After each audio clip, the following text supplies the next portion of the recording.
Parks and Recreation Commission order. The time is 6:01.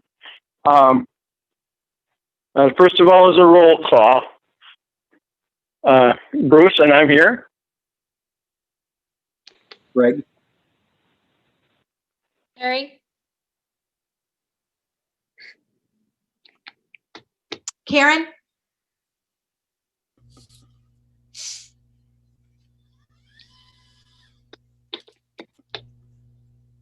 Bruce, it might be easier, sorry, if you just call out the names and then it can say here, that way they know who's supposed to go next. If you want to just say their names.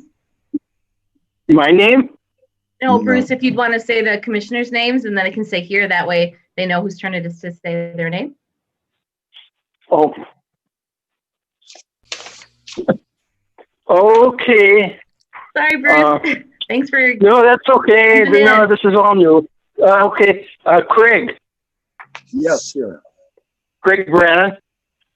Terry Mallet. Here. Dorothy Molstead. Nope, Not she's here. No. Karen Papa. Here. Kimmy Porter. Nope, Kimmy's not in the meeting yet. Not at the meeting yet. Bruce Roman, that's me. And Nikki Valenciano. Hang on one. She is here, Bruce. Yep. Sorry, here. Okay. And Audra's here. I am. So Kimmy and Dorothy aren't here at the present time. And I'm Bill Knudsen. So we have enough for a quorum? We have enough for a quorum? Yes, you do, Bruce. And thank you for doing this since you can't see, but yes, we have. Okay.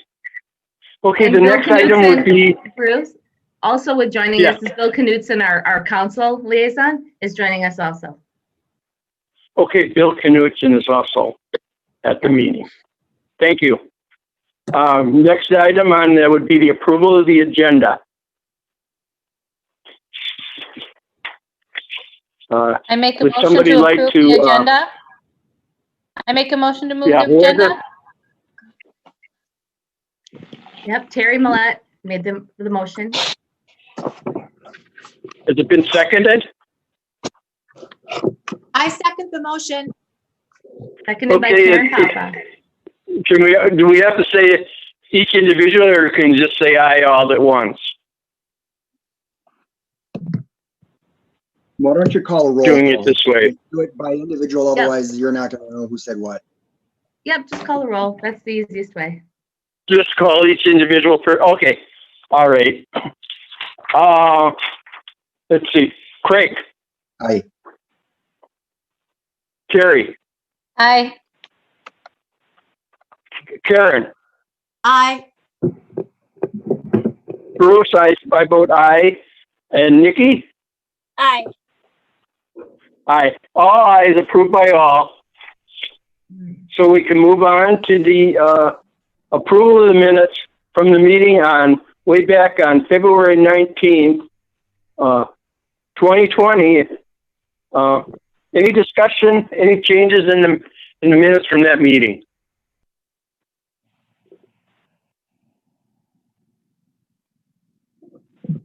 Sounds like there is none, Bruce. Okay, so do I want to, let's see, are we going to have a roll call vote on that also then? Whether we're going to approve the minutes? Someone needs to make a motion to approve the minutes. I'll make a motion Okay, to approve the February 19th minutes from, minutes. Sorry. Oh, This is okay, that's Craig, and okay. Second. Craig It's been- seconded, Bruce. Been approved and seconded. Then I'll give a roll call of the members, and Craig, Aye. Terry, Aye. Karen. Aye. I vote aye. Bruce and Nikki. Aye. Aye. Okay, the meeting minutes from the February 19th meeting have been approved. The next item would be new business. Audra? Thank you, Bruce. Well, Oh, tonight, thank you. no, tonight we have our guest Lydia Major. She's here from LHB.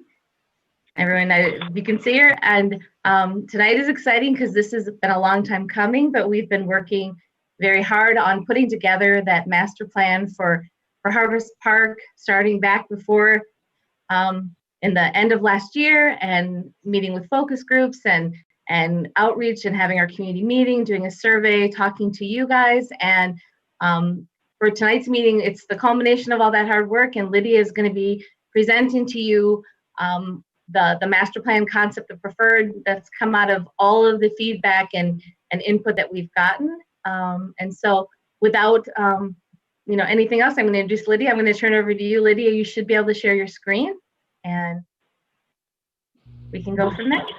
Very good. Thank you, Audra. Thank you, commissioners. I'm very excited to be here tonight.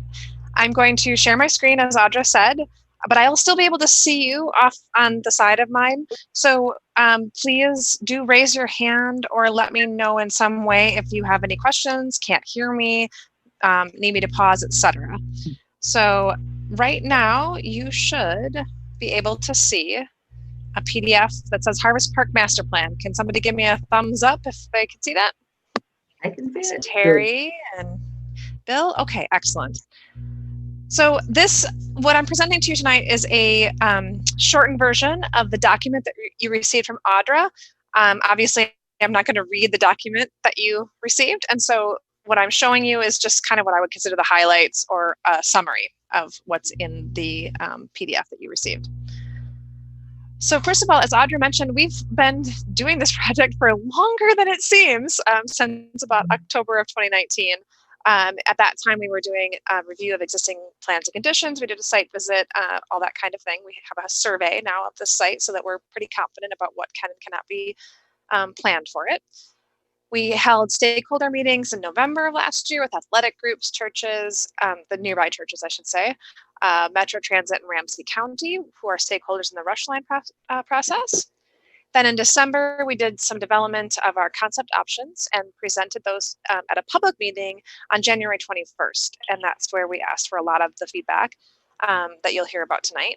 And then we also had an online survey at that time. And we let that survey ride for about a month. So between about mid-February and mid-March, we did the online survey.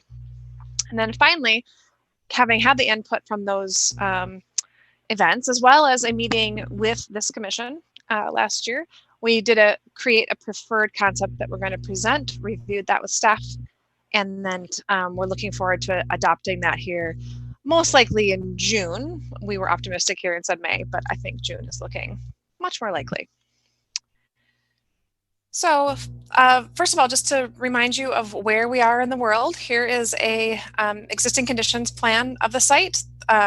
Harvest Park was guided in your master plan as being primarily a athletic park. It's got soccer fields and a lot of ball fields, as well as a tennis court and basketball court.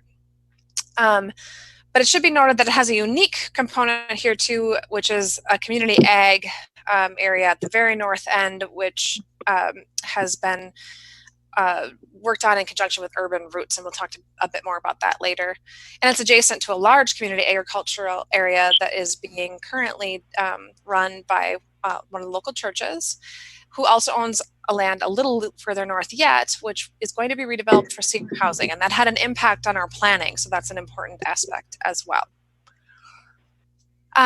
In addition to that, you'll note down here that we have put in dashed line what is currently proposed to be a rush line station, a park and ride, as well as a trailhead for the Bruce Bento Trail. So this was probably the incentive to take Harvest Park master planning forward last year. We wanted to see what was possible in this park and what the community should be planning for and desired for this park in advance of what the rush line was proposing. Do you have any questions about the existing condition of the park?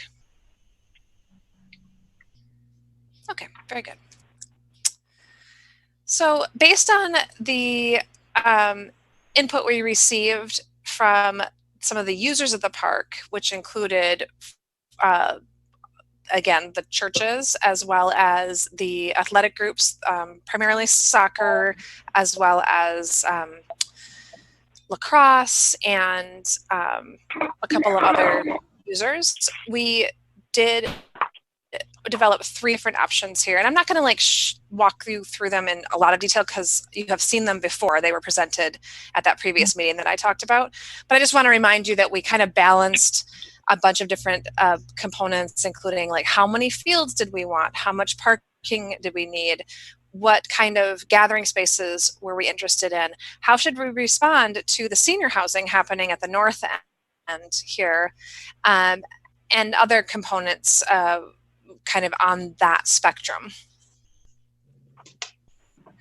At our stakeholder meetings and at our public meeting and online engagement, we heard some really strong support for a few things in particular. So it may be a little small on your screen here. Let me zoom in just a little bit. So without trying to like think of this as a vote on which concept we liked, we were curious about which components people liked the most. People were really interested here in the large playground option. And then if you look between sort of concept A, B, and C, loop trails and open play and adult exercise came in really high on people's wish list, along with lawn game areas. So that like top 3, really between the 3 options, that was what we heard the most. There was certainly interest in having the fields, field lighting, other shelters, basketball courts, etc. All those things were also interesting to people, but really playgrounds, loop trails, open play areas were what we heard the most. People were generally supportive of all of the concepts, lots of positive positive comments in general. I'd have to say that when you actually dig into what people had concerns about, I'm going to again zoom in a little bit down here.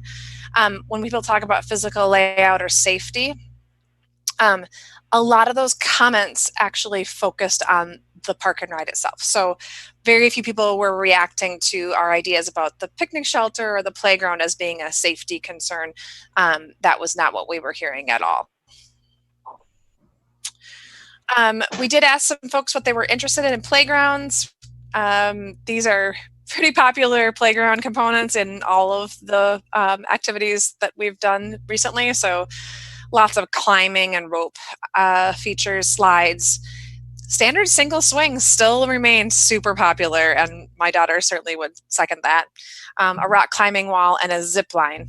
We hear lots of positive comments about zip lines these days as well.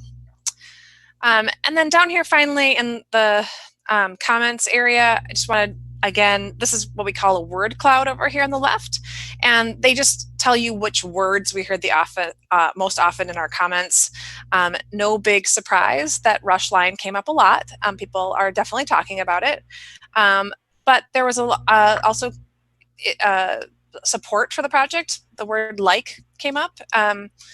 We heard about parking lots and courts. We heard about trails again, soccer and play fields, things like that were commonly mentioned.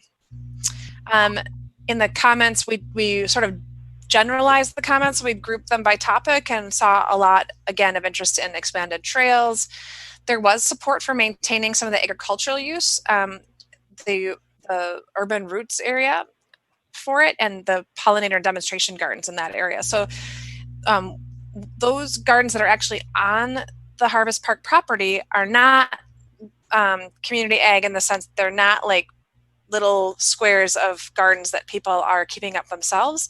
Those are pollinator plantings and demonstration gardens that Urban Roots has developed. So that's what you're seeing support for in that comment.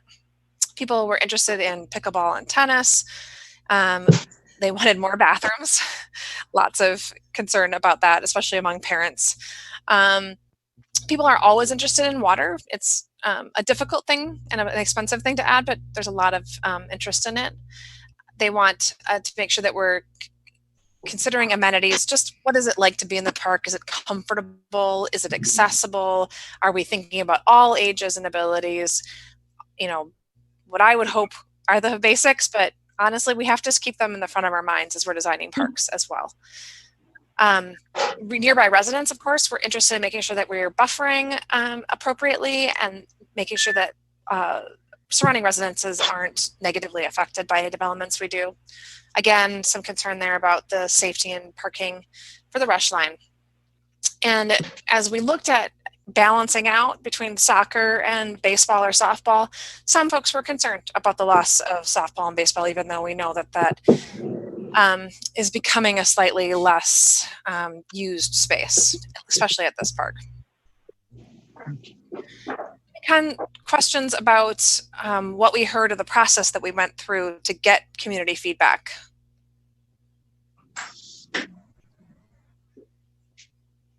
Well, it seems like you took into account everything that people had concerns about. You know, just going over the notes that I got from previous meetings, all of the concerns were listed and all of the likes and dislikes and things like that. I'm really happy to hear about putting in buffers at the active areas to buffer noise and activity levels from residences and street areas. I think that's a really positive part of the plan right now. And then I guess moving forward, just always considering the safety. Absolutely. Yeah, thank you for that, Karen. You're welcome. Other questions about our process before I show the final plan? Okay. So this is the preferred master plan that we landed on. And I will just zoom in here, starting at the north end, and kind of walk you through what we're thinking about. So as you can see, I've noted up here off of the Harvest Park site itself, this is the new senior housing development going in.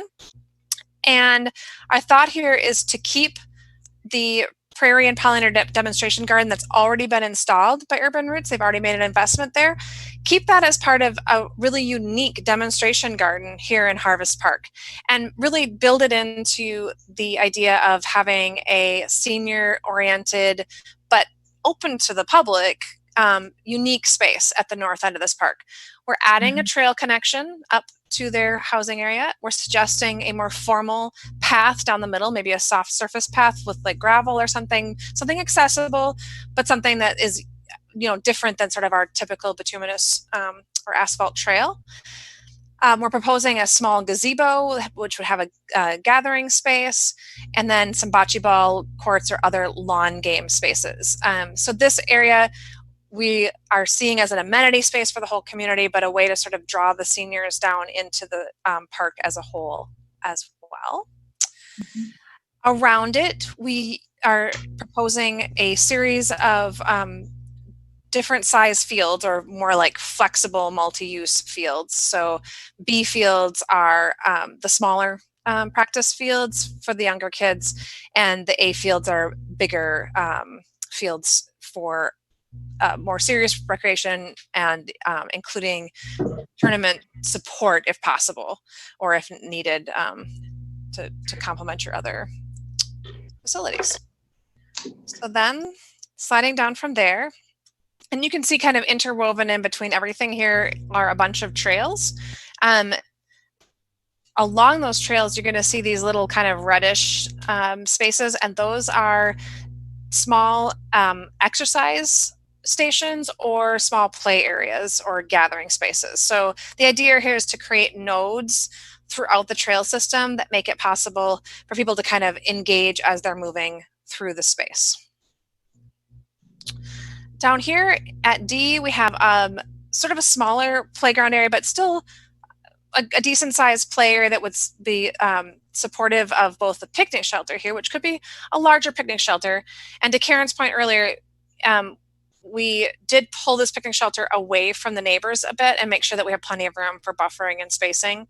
And it would support, users of all of these fields, as well as have the playground as a complementary use. And the playground also complements, when a younger person is, a younger sibling, for instance, is there to play while their older siblings may be playing soccer. That's always a very convenient thing for parents. That's the idea there.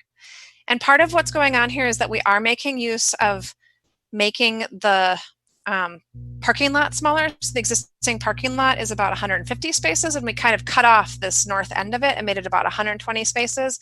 And using that space to do the picnic shelter and play area worked very well. And we feel like that's a reasonable trade-off, given that some of the rush line station parking would be complementing it and a shared use down there. So continuing south from there, we left an open play area in this concept. We know that there's a popular use here for volleyball and other just kind of like, pick up football or tossing a frisbee, things like that. So a large open play area right off of the parking lot is quite convenient. We also are showing a larger playground here. Parents love playgrounds near parking lots and near open play areas. So this is a very complementary use in this location. And possibly a smaller picnic shelter here. We are hearing that having a few different kinds of picnic shelters at different scales would be valuable to the community. Another potential picnic shelter with a restroom here. Part of the point we want to make is that having restrooms just at the north end isn't ideal. We need to have distributed amenities, because this park is pretty long north to south, honestly. And so making sure that people don't have to walk the whole length of the park to get to basic amenities is really important. If this is the exact location of the restrooms, I'm not sure if Rushline, for instance, decides that they can do a restroom as part of their project. We certainly wouldn't have one quite this close. But the point is distributing amenities across the length of the park. If you are familiar with Harvest, you'll know that this area right here is the high knoll where the playground is now. It does not seem to function extremely well for a playground, but we think it would be a lovely place for a picnic shelter with maybe some bench swings and some smaller play features around it, so that you could be up there and have eyes on the whole park and have that lovely view up there. Enjoy that space either while you're watching a game below or just as a separate rentable space in that location. And then finally, does not want to slide down for me today.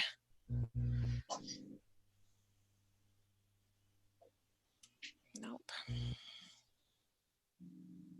Sorry. I'm gonna do the old-fashioned way. Nope. I can't quite see my whole screen.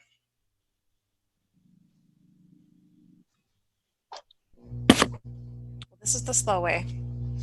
Here we go. There we go. Okay, so this location for the courts is an existing location. The idea here, though, is to keep the basketball courts, which are popular, but convert the tennis courts to pickleball. We have gone back and forth a little bit about tennis and pickleball, but there are no other dedicated pickleball courts in the system. And while it is possible to compromise between tennis and pickleball, it's not ideal for anybody. And so this seems like an ideal location to do some dedicated pickleball. In addition to the fact that it's only 2 courts, so tennis is not like able to operate in a major way here. It's also near seniors who pickleball is extremely popular with that age group, and it's a nice size and location with some buffering to the neighbors again for this. So we suggested that this become a dedicated pickleball court as well. And as you can see down here, here's another little instance. There's a number of them scattered along, as I mentioned, of a little adult fitness area or a seating area with a bench, that kind of amenity space being scattered along. And then in the background here, I don't want to speak too much to something that I didn't design, but this is the current layout that we have for the Rushline Park and Ride. So we're just reflecting that and making sure that it can fit. Regardless of what happens with that plan. So that's kind of a quick walkthrough of our proposed plan. And I think that it would be a good time to just kind of pause and see your thoughts on where we're at.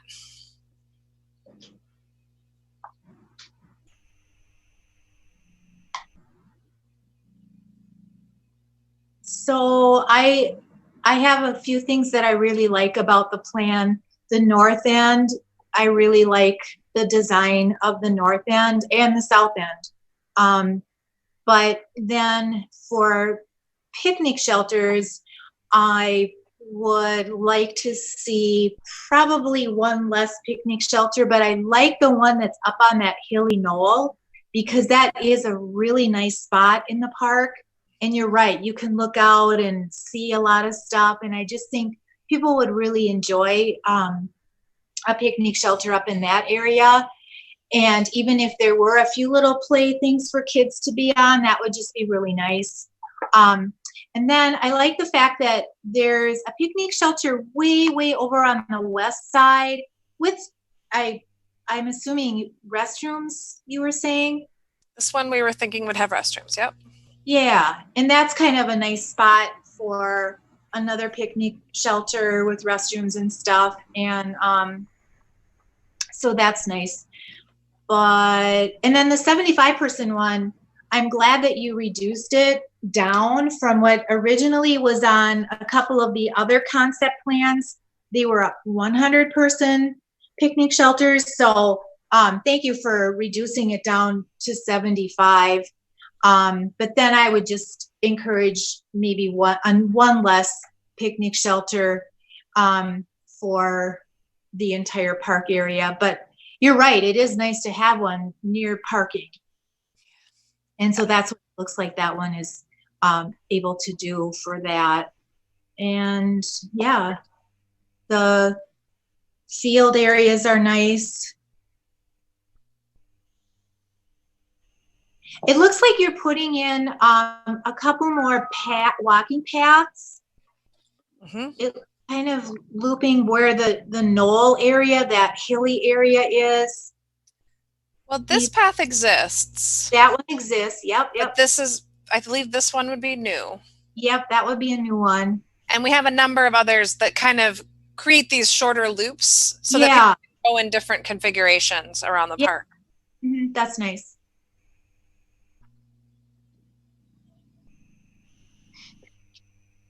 Hi, Commissioner Nikki here. I was just going to ask a little bit about the trail too. Do the trails connect to each other? So, for instance, could you go from one end of the park to another through the trail still? Yes, definitely. So we really wanted to make sure that full loop was still there, as well as making some shorter loops possible. Okay, and then the other question I had was about what was I going to ask about? I forgot now. Okay. I'm glad about the trails. I'm trying to think. Well, if it comes back to me, I'll say it. Sorry about that. Okay. No worries. This is Commissioner Brannon. I have a little issue with what we have is a chicken and the egg issue here. What we've done is reduce the parking lot size, which almost necessitates the park and ride, but I'm not necessarily in favor of the park and ride. And so I'm not sure how, I have a little issue, I'm not sure how to take this in. Yeah. Chair, Commissioners, if I could chime in, this is Audra. Just the one thing for you to focus on is the master plan for the park. Just to keep in mind that if in one of the previous concepts, it was shown that if for some reason the park and ride didn't go forward and something changed, that area was going to be some prairie and open space and some more trails.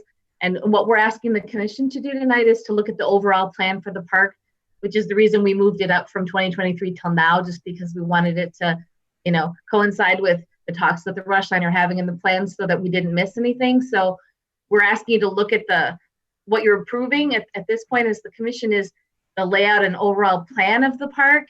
And I know it's hard, it's in there now in the plan, but if it's not going forward, I don't know, Lydia, if you've got it on the top where we could just say that that area would be, we wouldn't use that for like an additional field or anything because of the conditions and things in that area. They weren't conducive to doing anything formal structure wise. So we would be just adding additional trails and just open space there. I don't know if that helps, but we're looking for your approval or recommendation on the plan as far as the amenities for the park itself, if that helps at all.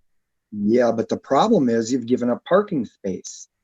What you've done is your plan now is assuming that you're putting in the rush line park and ride. And if it doesn't go in, now you don't have enough parking. That's my concern. Oh, and one thing, Commissioner, commissioners, we were, even if the park and ride wouldn't have gone in, it came out through the master planning process. And Lydia, if you want to chime in, please do, was that we would have added some parking on that end of the park anyway, because the amenities are so spread out and we've got more formal fields and things on that end. So we would have most likely reduced the parking lot in some capacity anyway, if the plan called for it, and we would have added some kind of parking. Obviously not as much as the park and ride calls out, but we would have added some on that end. It kind of would have come out that would have been needed. And Lydia, I don't know if you have some comments on that.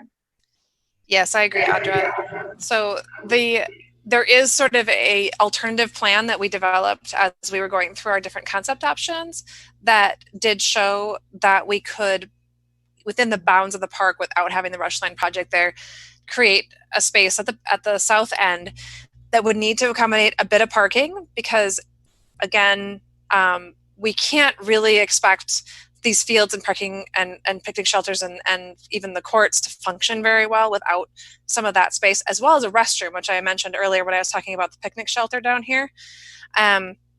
Those things really help this park function more fully as a whole. And so in the instance that the rush line was not going to be part of this overall parcel, then that plan would come into play. Yeah, I still have a problem with that because if you look where the existing parking lot is, it is probably pretty centrally located. And from a park usage or from a density of usage, almost everything is north of that parking lot. If you look at it, you have 6 soccer fields. There's one soccer field south of there. And then you have the pickleball and the basketball courts. You know, at least 80% of your activities are north of that parking lot. And I would agree with you and say that our intention was to keep maybe 80% or even a little bit more of the parking where it is now and have a limited amount of parking at the south end. My concern about where the parking is now has a lot to do with what we talked about earlier with accessibility and sort of amenitizing the space as a whole. The truth is that it is too long a walk for some of the people that we would want to be able to have use these spaces. It's certainly, it's always a tough trade-off when we're talking about taking open space and doing any kind of parking whatsoever.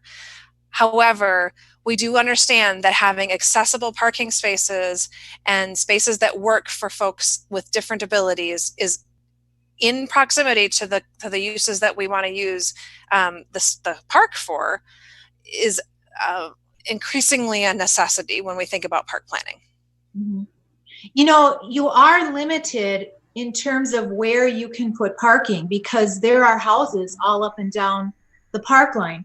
But something that just occurred to me is that in the parking lot, the one that's centrally located, there's a huge knoll of grass that kind of splits it from Brooks. And then once you come down Brooks, you hit that huge knoll of grass. You have to go to the left or the right to get in the parking lot. Why couldn't that huge knoll of grass possibly be turned into some kind of parking as well?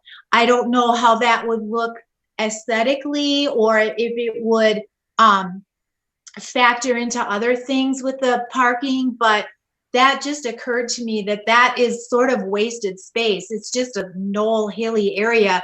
It has a sign on it that says Harvest Park, but you know, if you really want to, you know, utilize some space for parking, that could be a potential spot. And we didn't hear that parking quantity as a whole was a major concern. So the issue about parking here is not about getting more parking on the site as a whole. You're right. We could add parking right in that knoll. We could add parking south of the current lot. I mean, there's certainly space in this park for more cars. The issue that we heard is that the parking is not located in a way that serves certain uses at the south end in particular. I totally disagree. You already have parking. I'm like, why remove parking and add parking where you don't need it? 80% of and when you say there's plenty of parking, you're adding 6 soccer fields to this park. Right now you have a baseball field and open space. You can't look at what you have now and say, yeah, we have enough parking. It's just, I disagree. And I think where the parking is where it should be, because it's where all the activity is. And what we've done is we've reduced parking where we need it and adding it. We have on-street parking on Jarvis that should support the south end. There's not that much stuff on the south end. And even that further south park soccer field is not that far from the parking lot. Chair, members of the commission, if I can weigh in here, Craig, I totally hear what you're saying, but it's kind of, I think what I want to focus on is that even if we left the parking lot the full size, which is something that we could do, that wasn't one of the concepts, is leaving it as big as it is, that wouldn't make the possibility of the park and ride go away. They're not tied together. It's not, the park and ride isn't something that they're putting in because we don't have enough parking on the south side or south end of the park.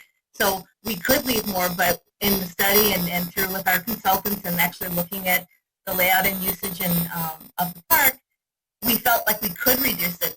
There was potential in the very beginning of the plan, what they thought maybe it could even be an even swap of open space where if they put the parking right in, we wouldn't need the parking lot at all. And that's why we wanted to do the master plan now, because it clearly came out that no, we do need parking located centrally in the park. And it was reduced to a level that still felt like it could support what was happening in the park. So I just wanted to clarify that point. But we could, you're right, we could leave that parking lot the full size, but it wouldn't take away the park and ride parking on the south end. So this was the whole exercise of doing the master plan, was to see what would be a good compromise and work for the park. And again, Lydia, if you want to speak to that a little bit more of how you arrived at what the parking that would be left in the center there, kind of how we got to that number. Yes, sure. There had been a parking study that was done of the existing parking lot. And although we had heard anecdotally that during certain peak times, the parking lot filled up, and maybe there was even some spillover onto Brooks and other surrounding streets, during the period of the parking study, the parking lot was absolutely never full, and quite empty a considerable amount of the time.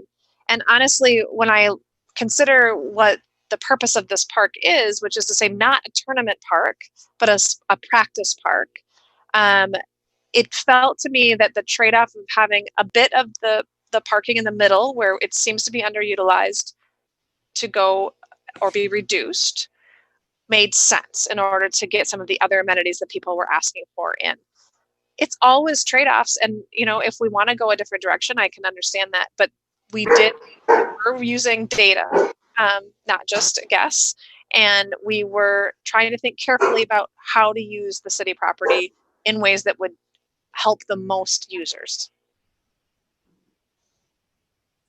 Hi, this is Commissioner Nikki. I just wanted to make a comment and just say for the record that I agree with the last commissioner's comments, and I think it's just frustrating because it just, when you're changing around the parking, and we don't all are all on the same page about it. It just feels like a very convoluted conversation to keep trying to change parking and things like that. So I understand that, and I understand the situation we're in. And I'm sorry about the interruption. My cat is being naughty. Okay. But I do remember my comment that I was going to make before.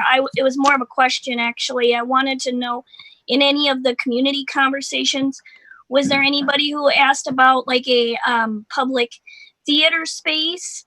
I just think that park would be a really interesting place, especially given the fact that the senior building will be on the north end. I thought it would be an interesting place to have like some sort of theater space. And I know there's a gazebo, so that might be an interesting spot to do some community theater, but I didn't know if there was any comments about that.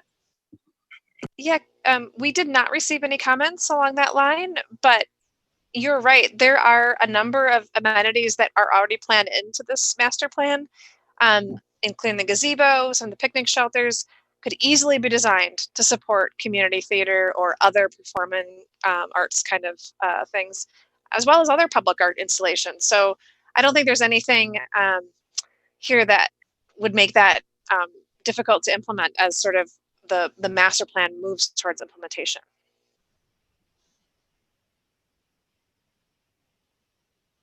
I hate to keep beating a dead horse, but the other, if you reduce the spots in the middle and the park and ride doesn't go in, then we're going to have to pay money to take parking out, and then we're going to have to pay more money to put more parking in. It just seems like we're not doing this right. I mean, I would rather see the parking stay in, and whether the park and ride comes or goes, that's out of my control. I mean, I'm going to certainly voice my opposition to using parkland for parking lot, but even if that's the case, I still think that when you say it's not a tournament park, I would think that this opens up the ability to have a Harvest Park and Hazelwood Park, a very large tournament that you wouldn't be able to do before. This is 3 more fields that are, full-size fields, and it may open up the opportunity, because it's such close proximity that it may open up some tournaments that I don't know what, that's a staff question. I'm not sure whether we are, we're looking to do that or not, but I just don't want to see us take out parking and then have to put parking in when what we have is perfectly adequate and it's in the right place. Well, and not to mention that, adding public transportation to a park should reduce parking, not add it. So that's a little confusing to me too, but. So right now, I'm looking out my window I have a perfect view of the park and the parking lot, and it is half full. There are probably 70 people out there right now playing soccer. And yeah, there's plenty of parking on the south part or the east part of the parking lot. The part that's full right now is, of course, closer to the field, but that's typical of every single night here at Harvest Park, where it's about half full, and there are people doing volleyball, doing soccer, walking through the trails and things like that. But if you introduce 3 more fields, right now there's 1 soccer field there. If you introduce 3 or 4 more fields, what's that going to do? And that's the thing, you can't look at parking right now, but yes. Well, I have a question about the fields that are going in, and this would probably be for Audra, and that is when those fields go in, will the teams need a schedule, a practice schedule where they will have certain nights to practice at certain times, et cetera, and then from that also have a permit to use those areas, because then if that's the case, then you can plan parking accordingly, because okay, there are going to be this many people using the park on every single night of the week. And so I don't know if any plans like that have been put in place yet. So Audra, could you address that question? Sure, Chair, members of the commission, and it's a perfect segue, because one thing I did want to bring up, and it's great that Karen, you have a bird's eye view of what's in the park currently right now with the new player in this whole game with recreation and sports is COVID-19, and just the crowds and people and using the fields. And right now, really, you're not supposed to be congregating groups of more than 10. And so I'm not going to say look out your window and see what it is, but if there are 70 people in the park, hopefully they're having spacing out and following social distancing. But this is going to be a new normal for us, and we're going to be navigating that through. And right now we're still taking into consideration the governor's new order and just how that applies to recreation. And as of tonight, there wasn't a firm update on what it's going to mean coming. Okay. So that'll be another update for you from myself, but we're just trying to figure out what that means. And with the courts there, they're lined out so that they could fit in. This is a plan that could happen, but a couple things I would say is, one, yes, we would be permitting these fields. We would be keeping track of who will be using them and when, but also they don't all have to be lined and ready to go at once. It's just the different ways you can fit them in. Like Lydia had said, B are practice fields, A would be the full size field if we had it lined and set up and it had games scheduled on it. But that is all within our control to some extent, but we just wanted to make sure there was room for them in the park and how it would all lay out.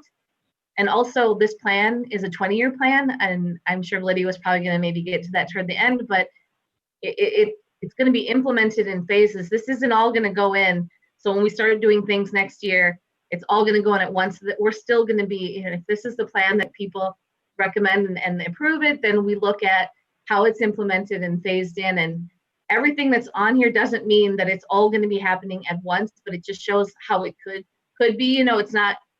So like even where you see the B field there by the softball field, obviously you don't want, necessarily having people playing soccer while there's a softball game going on, but there's potential to use it if we needed to, and you could space them out. And if we want to help with the social distancing in the park and trying to manage that, we have to set the courts up. But it's going to be it's a significant issue trying to figure that out. And again, the more parking we add and put there, the more people are going to come and park there and are going to be using the park. So in my mind, even just reducing the parking a little bit there might help with keeping the overcrowding in the park down.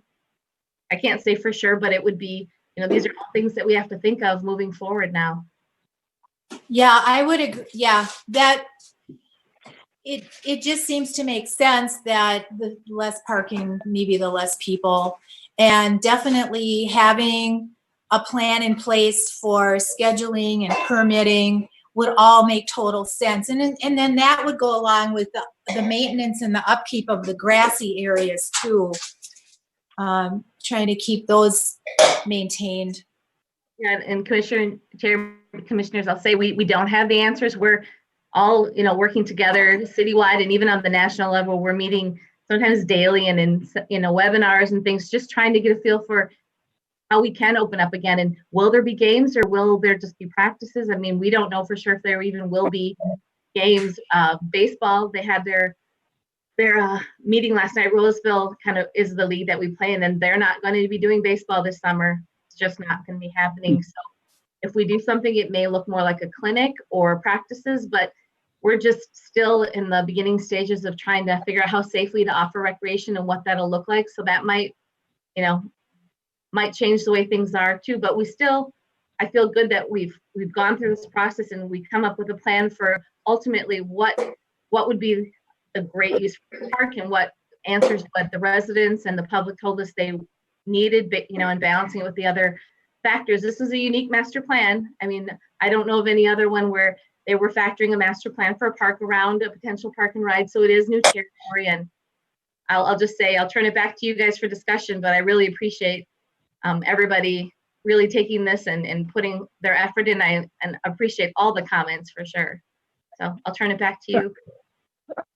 This is Commissioner Roman. Can you hear me yet? Yep, we can hear you, Bruce. Oh, good, good. I had a couple questions. First of all, how many accessible spots would there be in the 150 parking lot? Would that change any from the amount that is there now? So code says that we have to have at least one and then one for every 25 standard stalls that we have. So we would be meeting code. I'm sorry that I don't know with absolute certainty how many accessible spaces you have right now. It wouldn't be any less than what the present lot is, so would it? No. I would think that it's important to keep as many accessible spots here as possible. And I did have another question about the tennis courts. Is it any possibility of having a combination tennis court and also a pickleball court in the same area? Yes, and we talked about that. There's a number of those kinds of courts throughout Maplewood, and there are no instances of dedicated pickleball courts. And so in talking to potential users and staff, the thought here was to go for the dedicated pickleball courts as opposed to doing a combination, since that is readily available elsewhere. It's always a compromise, as I said earlier, between tennis and pickleball, and whether or not it makes sense to combine them. But generally, we like to have a few of each that are dedicated. And Lydia, am I Okay, correct in guess. saying- Sorry, Bruce, go ahead. No, that's okay. I'm trying to figure my way around here. So having a combination really isn't a area that is feasible, actually, I guess the word I should use. Well, it's certainly still feasible. It's something we do a lot of. It makes everybody moderately okay. How does that sound?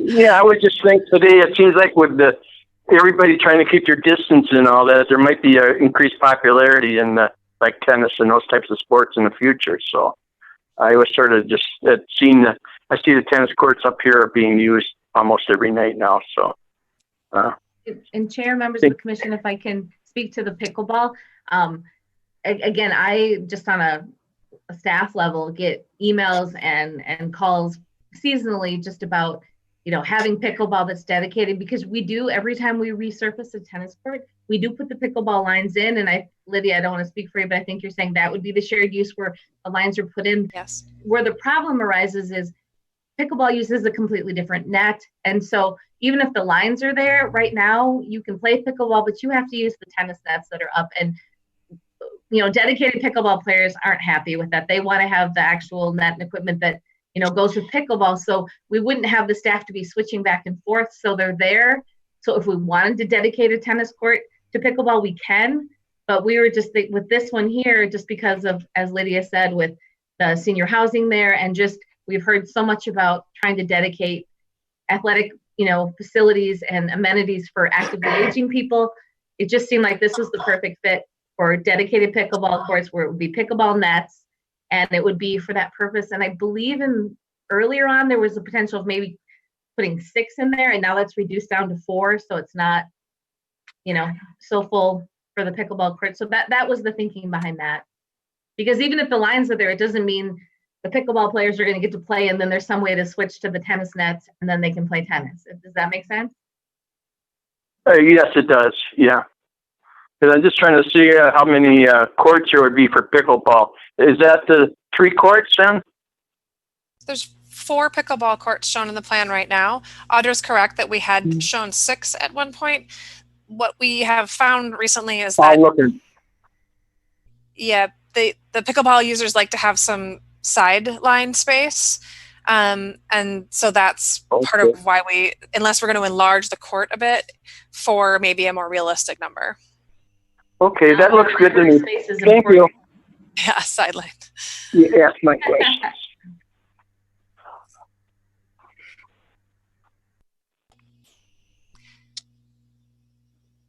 Uh, Bruce, am I supposed to speak? well, Bruce, if you want to ask if there are any more questions, and then we are looking for a recommendation on the plan. Okay, are there any more questions? Couple more comments.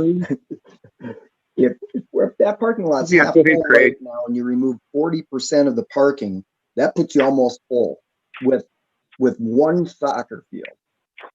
And permitting doesn't, it really is to control the teams that are practicing, to make sure that they have a practice field. It's not to keep people necessarily off the fields.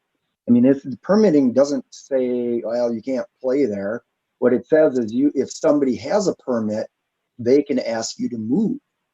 So, I don't think there's adequate parking, and adding it to the south end is not where you want it. With or without, I'm not in favor of that park and ride, but if it has to go in, it has to go in. And that's not going to be my call. I mean, I can only make a recommendation. But even if it does go in, I still don't think that removing those parking spots up in the middle is the right thing to do. And I don't think our objective is to limit the park use. I mean, as far as I know, our objective is to get as many people in there as we can.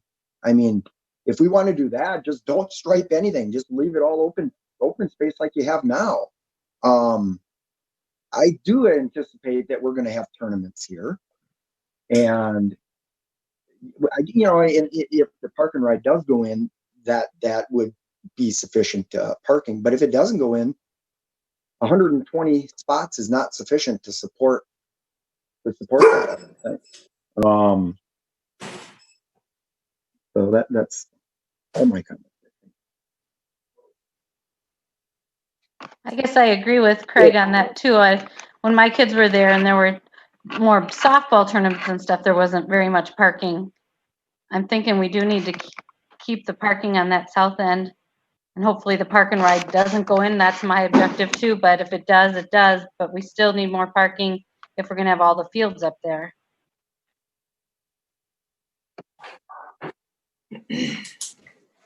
Yeah, I don't know what the answer to the parking. I would prefer fewer parking spaces.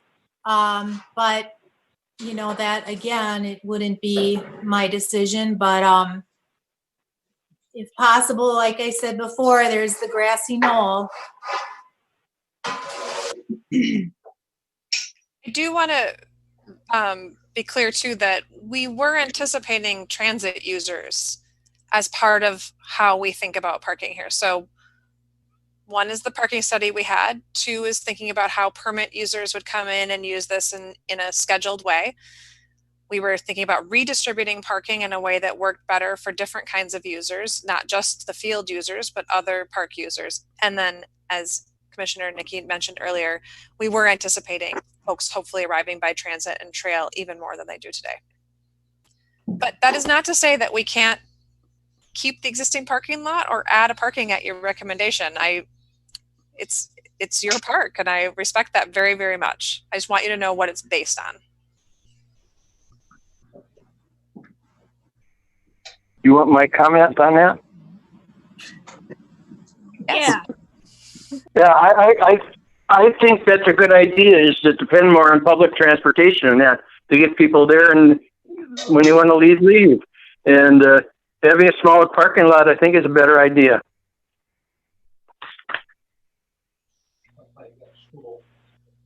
Audra, what does the recommendation need to what does it need to have, and what is it not needing, I guess is my question.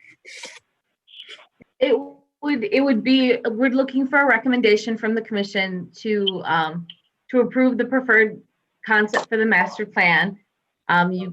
It's up to you if you want to put in other caveats with approval or whatever, but we're looking just for your recommendation and the feedback from the commission, and then it would go forward to the city council for formal approval after tonight's meeting. So Well, I would recommend the the proposed park plan as it is, with one caveat, and that would be to remove one 25-person picnic shelter from the plan. And that would be my recommendation at this time. Commissioner Papa, are you making a motion? I guess it would have to be if someone wants to make a motion, or if you want to still have discussion, it would be a motion and then we would have to take a vote. I would like to hear from the other commissioners and hear their thoughts as well before any motion was made.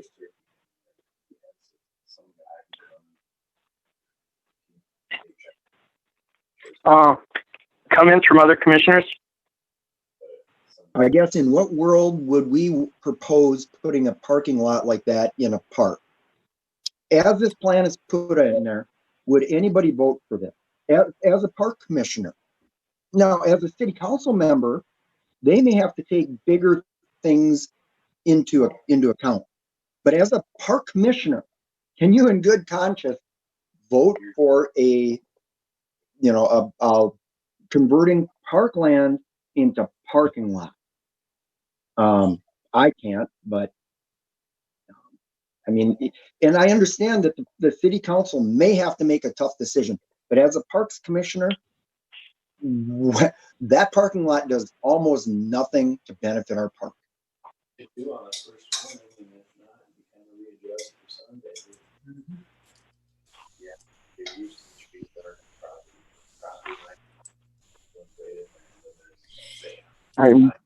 I have always been against the park and ride parking lot in the southern end of the park, and for reasons stated would be safety and the fact that it doesn't seem to mesh with a city park in that location. So that is what I feel about the park and ride as it is now. Well, maybe we can make a recommendation of the plan, but some sort of caveat saying that we have very strong feelings about the changes of the parking lot. Is there any way to add something like that? Because, I mean, we've been discussing this issue for a while, and I feel like we all have similar thoughts about it. And I think it's important that we send those thoughts forward, but I don't know maybe the correct process in doing that as far as recommending this portion. Commissioner Villavicencio, if I'm understanding you correctly, you're looking to maybe make a motion to approve the park planning as far as the concepts of the features and amenities, but want to go on record saying that you're not in favor of the park and ride being added. Is that kind of what you're trying to get at? I just don't want to speak for you. Yes, and then, but also maybe to add something like not just the park and ride, but just like we're not all in agreements in changing the makeup of the parking in general. I agree with that, Nikki. So if someone would want to make a motion? Nikki, do you want to make that motion? Sure. I make the motion that we approve the plan that was just set in front of us with the comments that I added before. Is that specific enough? And Yes. the removal of one picnic shelter.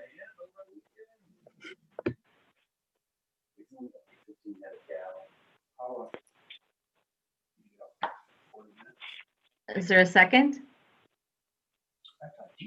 I had a question about the before I second that, about the picnic shelter. Which picnic shelter are we talking about now? I just want to make sure of that. Oh, I don't remember. According to the map, it was probably the one closer to the parking lot, but it was a 25-person shelter. Are you thinking think- of this one, Karen? Yeah. Yeah. So I would call that the easternmost picnic shelter. Easternmost. The one on the knoll and then the one way over on the west side is nice. And then that big one Yeah, those are nice shelters. so that to would have. be the easternmost shelter is the one that you have a concern about, I think. The Correct. easternmost. Yes. Okay. Well, okay, I see that. All right. I'll second that with that. Chair, members of the commission, could I have the motion made again, just so we have it on the record? Could you make that, Nikki? Yeah, I just had I guess one question as far as like the picnic shelter. Can I just hear a little bit more as to why we feel that one needs to go? Well, That's up to everybody else. yeah, I think it's just probably the fact that there's a very large one, and then there would still be two other picnic shelters, plus that there's a gazebo way over on the north end. And I feel that would be an appropriate amount of picnic shelters. And so that was my thinking about the eliminating one of the small ones. Lydia, could you put the map up one more time just to show the shelter? Yep. There you go. And then just if we could focus on that area, can you? So just before I zoom in, here's the northernmost gazebo up here. Here's the large 75-person shelter. And then there are 3 25-person shelters down here. So the one next to the parking lot and the playground, the one over here next to the Bruce Bento Trail, and the one on the grassy knoll. And I was going to say, chairs, commissioners, one thought with the 25-person shelter there is because of the large playground landed in this area. It seemed to fit best here was to have a shelter near the large playground for groups, and that was the intent for the 25-person shelter, to have something for parents and families to sit and maybe picnic and still be able to be close to the large parking lot if they weren't coming for a sporting event or taking part in another activity, but it was just a way for them to have a shelter like we do at Wakefield that was near the playground. Well, and the other comment I was going to make, this is Chair Nikki, I was just going to say, I know from just being on the commission for a few years now that our picnic shelters are a hot commodity and they're constantly being asked to be reserved. And if that's wrong, Audra, please correct me. But I know that they've been always popular since I've been around. And I just know, what it's like to be in the park. Like if you're there all day, having that shelter is really important. So, I mean, I'm not trying to be difficult, but I will enter in my motion, but I cannot agree upon the picnic shelter part. So if somebody else wants to, I won't go against it, but. And chair, members of the commission, one thing about that shelter too, we did take into effect that it is the one closest to the homes that are there originally. And one of the concepts, there was a much larger picnic shelter closer to the home. So we moved this one here for the reason, again, it was to provide some shade and some shelter for families that maybe are just coming to use the playground. And a 25-person shelter is fairly small, so it wouldn't be large groups or big barbecues or that kind of thing. It was meant more as a way for, having it close to the parking lot makes it a little more accessible for people who maybe can't take all their things or go further into the park. So that was the thinking behind that shelter. This is Commissioner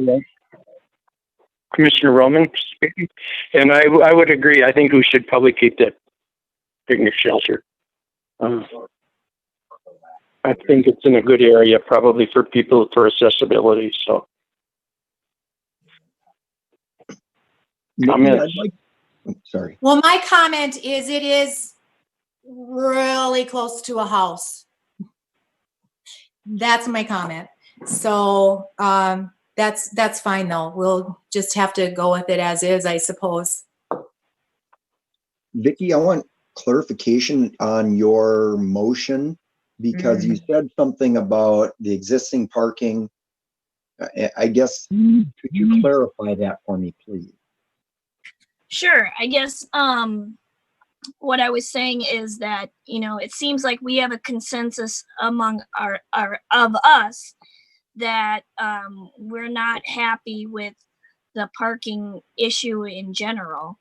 And so I was thinking if we made some sort of comment about the parking ramp, but then also say that we don't want a reduction in the other parking lot as well. That's what I thought you said. Yeah, and that's consistent. You can't, I don't think you can say we don't want the park and ride, and then at the same time we do accept this plan as it is because there's not enough parking space. And I don't think that it makes logical sense to remove parking space and then put it back in. So yeah, I agree with what you're saying, I believe. Well, commissioners, I will say that Nikki did make a motion, so there is a motion on the table. So, I mean, of course, you'll be taking a vote, but if there are no more questions about Nikki's motion, it's been a little while, Nikki, so if you could make it again, that would be appreciated. Yeah, Nikki, could you repeat the motion? I will say, I have lived on Harvest Park for 25 years. The parking lot has only been full when there are tournaments. Right now, it's not. Even if it were practice nights on every night, I feel like the parking is adequate as it is now. And even if it were reduced a bit, but I'm just going to have to agree with whatever the rest of the commissioners determine. Well, I think we do agree overall. It sounds like maybe yes. You know, we have differences slightly, but I think it sounds like we overall do agree in that sense. So I'll re-enter in my motion the way I did, if that's okay. That I make a motion to approve of the Harvest Park project and plan that we had seen set in front of us, with the notes or comments going forward that let's see, is there any way we can wordsmith the words a little bit so it doesn't sound silly, Audra? That you recommend approval of the preferred Harvest Park master plan with the exception of, I don't know if you say exception, but because the park and ride is not set in stone, but so you would say you would recommend approval of the Harvest Park master plan as presented, but the commission has strong feelings or, you know, is not in approval of the park and ride being added to the park and has concerns about adequate parking going forward or something like that. Yeah, and but I also want to add the part of reducing the current parking lot. That's what I meant by concerns about, you know, parking. Yeah, sounds good. Okay. I'm gonna need you to say it though. Oh, shucks. Shucky darn. All right, well, I'll make a motion to approve the Harvest Park plan as we have seen it, with strong convictions against the park and ride parking and reduction of current parking lot. There's a motion, and then if there's a second, Bruce, if you want to ask for a second. Yeah. Is there a second? Second, this is Craig. And it's been moved and seconded. Is there any further questions on that?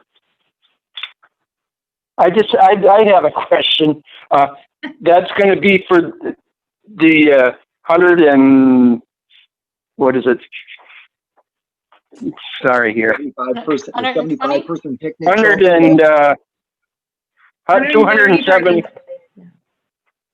100 and how many? Are you talking about parking, Bruce? Yeah, the parking in the main lot. It would be reducing it down to 130, correct, Lydia?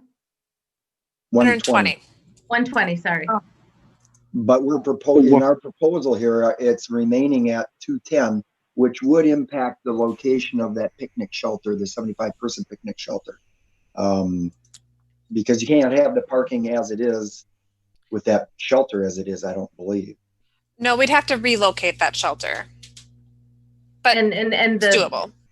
Right, and the motion is that you have concerns about the parking being reduced and you're against the park and ride, but you approve the rest of the overall plan, if that's what I understood, Nikki. Yes. Yep, so that, and then a second from Bruce? Or no, I'll Craig. I'll second that. Yeah, I'll second that. Craig That sounds seconded good. it already. Yep. Any further discussion? And Hearing Sherry, none, I'll read everybody's name and they can, hold on just a second here. My fingers are a little sloppy here. Okay, Commissioner Craig Brannon, Aye. Terry, Aye. Karen, Aye. myself is an aye, and Nikki. Aye. Okay, the motion is carried unanimously, and we'll go on to the city council, I guess. So thank you so much for that. I can go on to the visitor presentations now. Is that correct? Yep, I will say bye, Lydia. Thank you so much. Oh, thank you. Well, thank you. Thank you very much, everyone. Good to see you this evening. Will you we too. see a redo of this before it goes to council, or, I mean, what is that? What is the procedure from now? Because we don't really have something in front of us for what we're really proposing.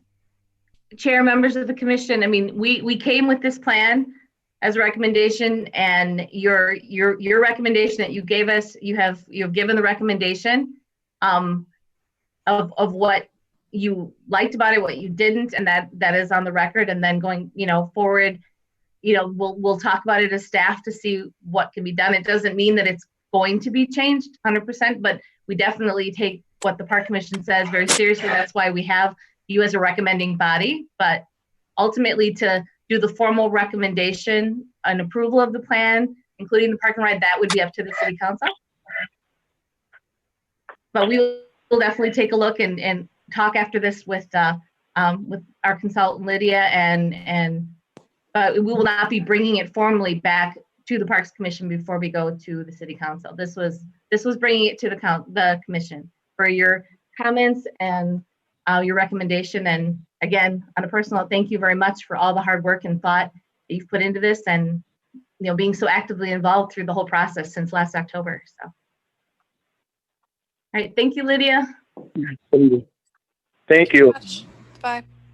Bye-bye. All right. Was there any other discussion on that? Oh, Okay. Where we're moving next on the agenda, if you guys, I don't know if there are any other presentations, but we can go right to staff presentations. I have some updates for you. Okay, sure. Yeah, if you want to do that, Audra, that's fine. Unless there's somebody else. Well, what's next on the agenda, Bruce? I mean, it would be the only other thing on the agenda right now would be the updates from me for you about the Nature Center and recreation. So I will start with, and I'm going to share my screen here. And can you all see my screen? No. All right, it might take a second here. All right. All right, here it comes. Looks like it's loading there. Can you see it's Pollinators by the Yard Neighborhood Challenge? Yep. Yes. Oh, perfect.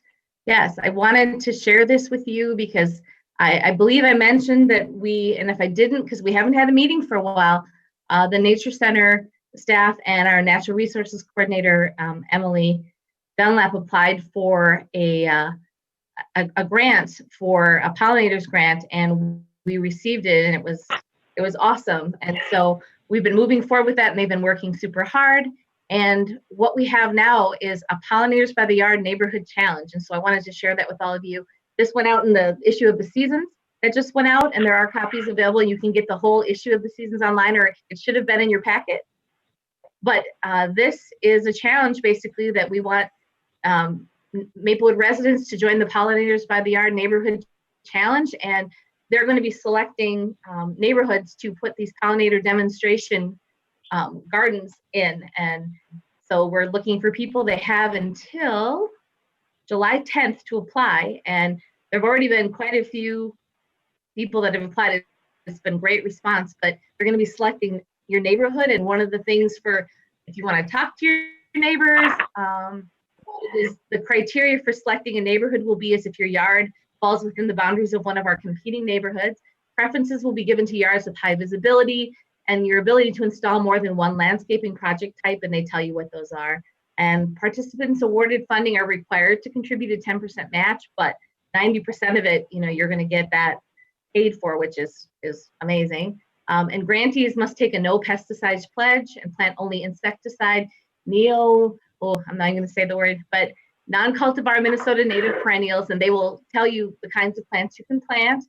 And participants must participate in 3 required and 1 elective pollinator by the yard classes that the Nature Center is going to offer. So it's a great educational project, and it's a great way to have a beautiful lawn and take part in something that's really pretty special. So I just wanted to call that out. And if Dorothy was here, I'm sure she would have more to say about it.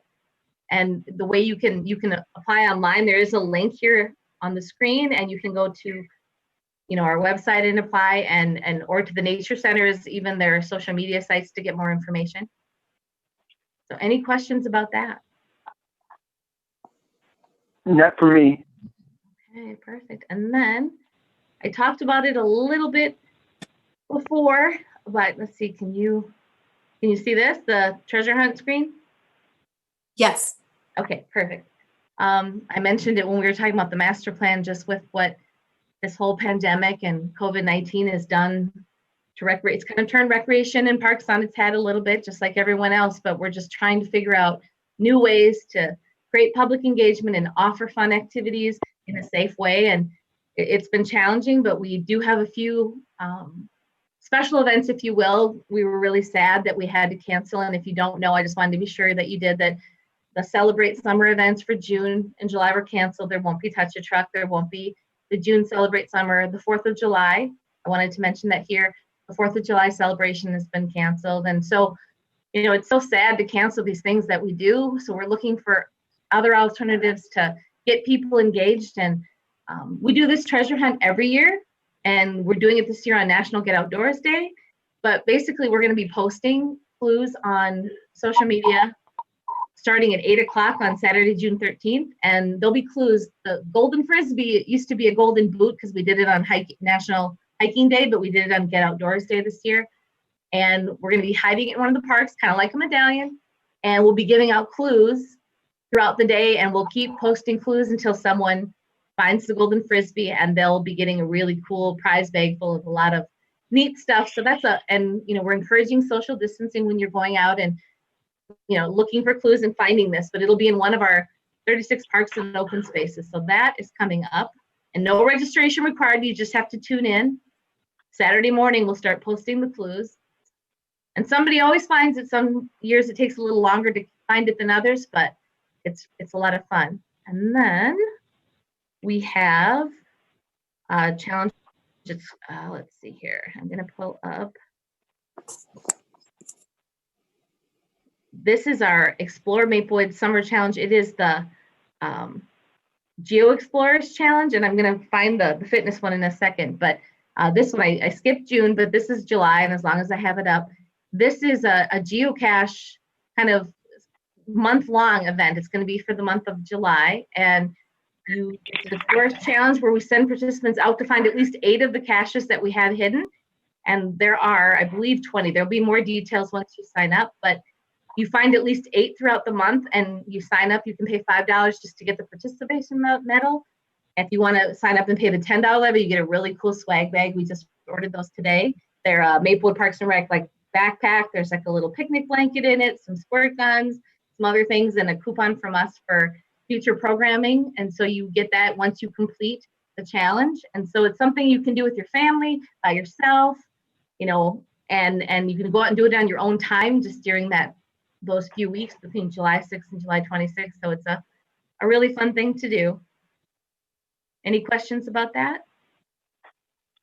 No, not for me. Yeah, and let's see. None. And I think you have in your packet the fitness challenge one, but that one is through June. It starts June 1st and it goes through the 3rd week of June. I don't know why that flyer's not pulling up here. If I get it toward the end, I will grab it. But basically, there's fitness challenges. We're going to ask you to do 15 miles, whether it's on your bike, walking, running, whatever you want to do. Scootering. In fact, we did a fun video that was on social media today of our recreation supervisor son Nolan on his scooter, and just you have to complete 15 miles in some way in those 3 weeks of June, and then the same thing, you get a swag. You can sign up for the swag bag medal level or just the medal. It's just something fun to get out and do by yourself or with your family, all ages. And so that is coming up soon. And then we do this every year too, but we're really highlighting it. It's our photo scavenger hunt for the month of July, because July is Parks and Recreation Month. And we just offer this scavenger hunt where you're invited to take pictures in at least 5 of our parks. You know, it can be whatever one, our open spaces, it can be the Prairie, it could be Fish Creek, it could be a park with just 5, or it could be more, and submit photos that you took.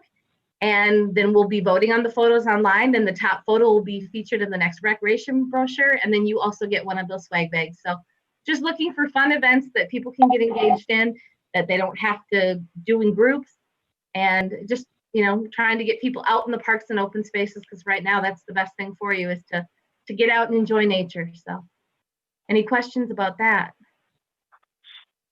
Not for me. Audra, I signed up last night for the June one. So Awesome. how do I show that I did the 10 or the 15 miles? What do I need to do? They're actually going to be emailing you, everyone who signed up in the week. So it'll be next week, probably the week before it starts. Okay. They will be emailing you with all the details of how to log, and they're going to be asking you to contribute some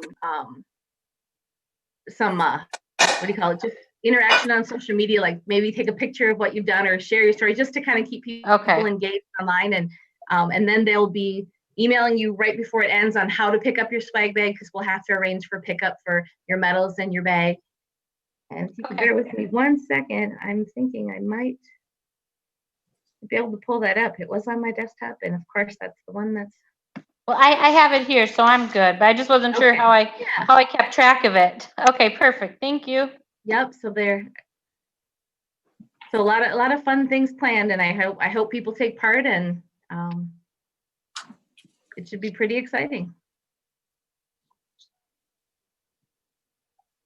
Thank you, Audrey.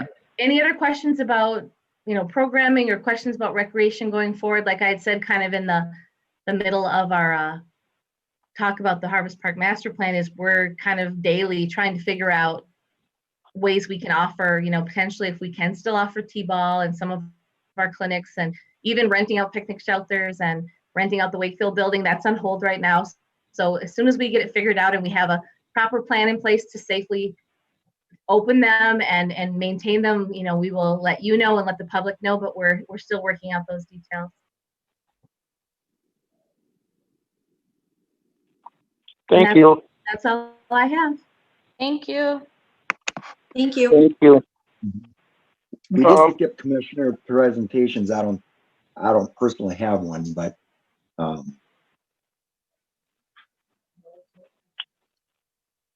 Yeah, I didn't know if they called for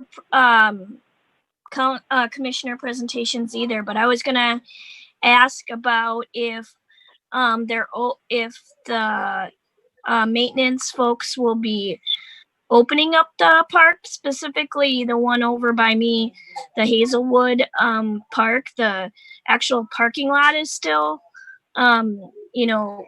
closed off. Chair, members of the commission, Park Maintenance had made a decision to keep that closed just because we didn't want large groups heading out onto the soccer fields and playing. So now that things are opening up a bit, they will be opening up that parking lot. But the reason it was locked was for just crowds of people going onto the soccer, even with the nets not up, but the soccer frames were there. People were going out, and it was really tough to try to enforce the groups not gathering. So it was a way to kind of help out with enforcement, since we don't have park police or even dedicated CSOs for the parks. That was the measure they took. But yes, it will be opening. And that's the same as at Afton as well. That's why that parking lot was locked right off of Upper Afton. Okay, awesome. Thank you.